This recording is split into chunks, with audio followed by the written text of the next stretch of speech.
We're gathered here today to celebrate the marriage of great disdain and opportunity, the child of which is hope. This child is Magna Carta, a blank canvas on which we together can paint a brighter and more prosperous future for the entirety of humanity.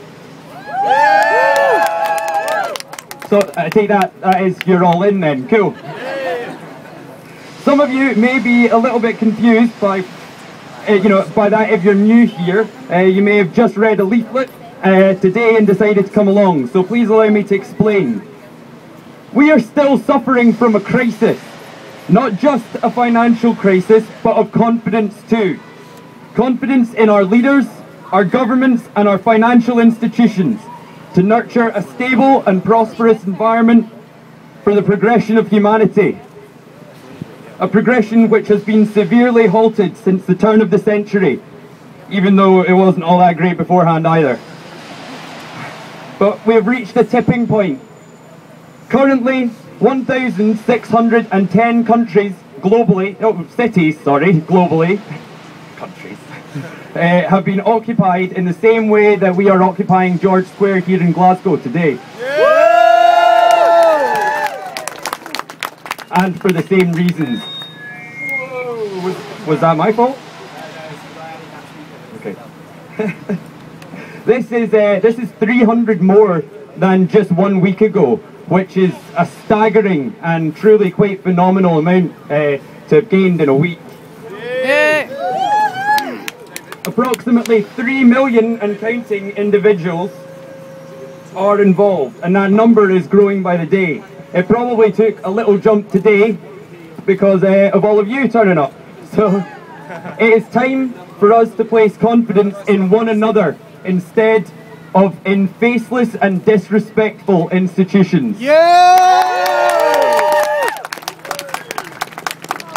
Thank you.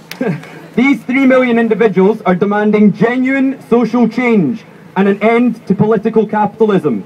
We do not want our governments to be led by money over morals anymore, and we are here to make that heard. We deserve to make that heard. We are here to tell the 1% of the population with the lion's share of the wealth that we are the 99% and we are not playing into their hands anymore.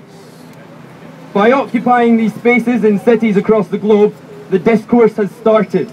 It is a conversation that has been waiting a long time to happen for a good many years, and we should be hugely excited by this prospect. The golden opportunity to evolve our system past the infantile stage it is at now into a progressive stage where we develop, grow and learn as opposed to destroy, steal and struggle. We can only do this together.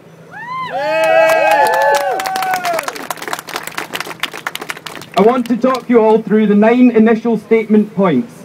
These were decided upon at St Paul's Cathedral, where Occupy London is being staged, by a consensus of 500 people, probably roughly about the same amount of people that are here today.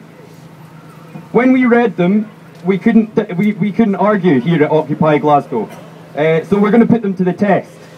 Here's how it works, and David, maybe you could be my, yeah, totally. I'll read each point out one by one, and if you agree, you throw your hands in the air and give them some jazz. Yay, baby! If you're feeling a little passive, shake them about in the middle, and if you downright disagree, get them low.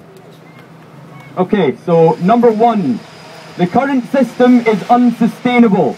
It is undemocratic and unjust. We need alternatives. This is where we work towards that. Number 2, we are of all ethnicities, genders, generations, sexualities, disabilities and abilities, and faiths. We stand together with occupations all over the world. Number 3, we refuse to pay for the bank's crisis. Number 4, we do not accept the cuts as either necessary or inevitable. We demand an end to global tax injustice and our democracy representing corporations instead of people. 5. We want regulators to be genuinely independent of the industries that they regulate. Number 6.